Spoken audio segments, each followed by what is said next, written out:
2024 সালের ছাত্র জনতার অভ্যুত্থান পরবর্তী এই নতুন বাংলাদেশে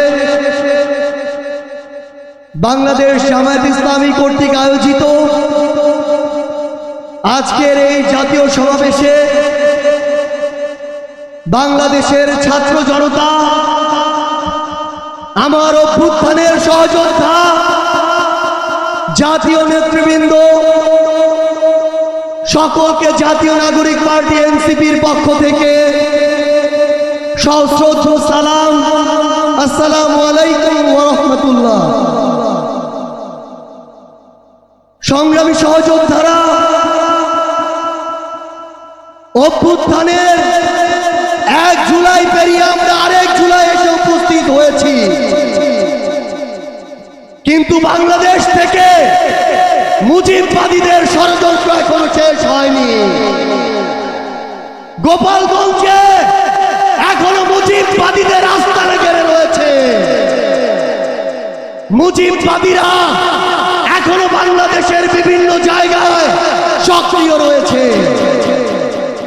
এই মুজিববাদ একটি আদর্শ, শুধু আইনিভাবে এই মুজিববাদের মোকাবেলা করা যাবে না।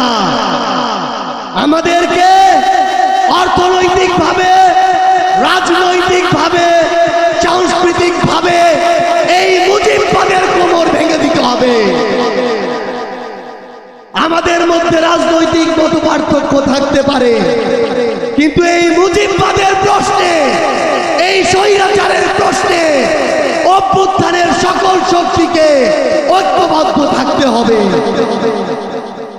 সংগ্রামী সহযোদ্ধারা, এই বাংলাদেশে আবারও নতুন করে মুজিববাদী ভারতপন্থী শক্তিগুলো এখন সক্রিয় হচ্ছে। আমাদের মধ্যে মতপার্থক্য থাকতে পারে, কিন্তু এই বাংলাদেশে বাংলাদেশপন্থী ব্যতীত কোন দেশপন্থী, কোন বাদপন্থী, কোন শক্তির আর জায়গা হবে না। সংগ্রামী সহযোদ্ধারা, এই বাংলাদেশে আর ভারতীয় আধিপত্যবাদের জায়গা হতে দেয়া যাবে না। অন্য যে কোনো দেশের নামের কোন আধিপত্যবাদের জায়গা এই বাংলাদেশে হতে দেয়া যাবে না। সংগ্রামী সহযোদ্ধারা, হাজারের অধিক ছাত্র জনতা জীবন দিয়েছে। আমার হাজার হাজার সহযোদ্ধা আজকে আমার সামনে রয়েছে।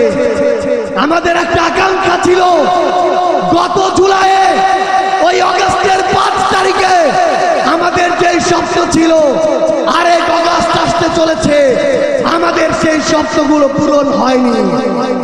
অন্তর্বর্তীকালীন সরকারের কাছে আমরা সুশীল সরকারের ভূমিকা চাই না।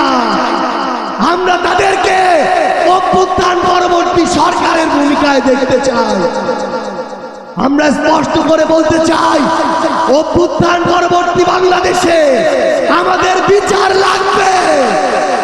এই বাংলাদেশে খুনি হাসিনার বিচার হতেই হবে, খুনি হাসিনার বিচারের রায় হতেই হবে।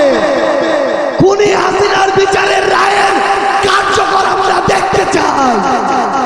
আমরা স্পষ্ট করে বলতে চাই, এই বাংলাদেশে বিচার বিভাগকে কোন দলের বিচার বিভাগ হিসেবে আমরা দেখতে চাই না।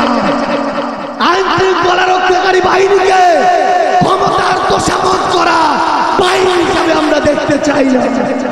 আমরা স্পষ্ট করে আপনাদেরকে বলি, 72-এর মুজিববাদী সংবিধানকে এক পাশে রেখে কোনদিন এই বাংলাদেশপন্থী বাংলাদেশ সম্ভব নয়। আমাদের নতুন সংবিধান লাগবে, আমাদের গণপরিষদ নির্বাচন লাগবে, আমাদের নারীদের অধিকার আমাদের নিশ্চিত করতে হবে, আমাদের সংখ্যালঘু ভাই বোনদের অধিকার আমাদের নিশ্চিত করতে হবে।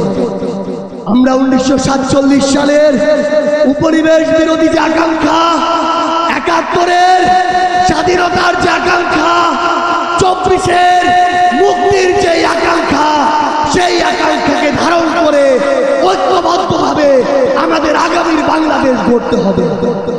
আমরা স্পষ্ট করে সর্বশেষ একটি কথা বলে যাই, ফ্যাসিস্ট বিরোধী 24-এর শক্তি আমাদের ঐক্যবদ্ধ থাকতে হবে। তবে ঐক্যবদ্ধ মানে এই নয় যে আমরা তারা অন্ধভাবে দালালি করব। কেউ যদি চাঁদাবাজি করে আমরা সেটা মুখের উপরে বলবো, কেউ যদি সিন্ডিকেট চালায় আমরা সেটাও বলবো, কেউ যদি দখলদারিত্ব করে আমরা সেটাও বলবো। তবে আওয়ামী লীগের প্রশ্নে আমরা ঐক্যবদ্ধভাবে আমাদের লড়াই চালিয়ে যাব। সংগ্রামী সহযোদ্ধারা, রাজনীতিতে প্রতিদ্বন্দ্বিতা থাকবে, প্রতিযোগিতা থাকবে, কিন্তু রাজনীতির যে সৌন্দর্য, এই সৌন্দর্য যেন আমরা ধারণ করি, তাহলেই আগামীর বাংলাদেশ সামনের দিকে এগিয়ে যাবে। রাজনৈতিক প্রতিদ্বন্দ্বিতা যেন ব্যক্তি আক্রমণে কোনোদিন রূপ না নেয়। ইনশাআল্লাহ ফ্যাসিস্ট বিরোধী 24 শক্তি ঐক্যবদ্ধভাবে আমরা আগামীর বাংলাদেশ গড়ে তুলব। আপনাদের সাথে আমাদের আবারও দেখা হবে লড়াইয়ের রাজপথে অথবা বিজয়ে। ইনকিলাব জিন্দাবাদ।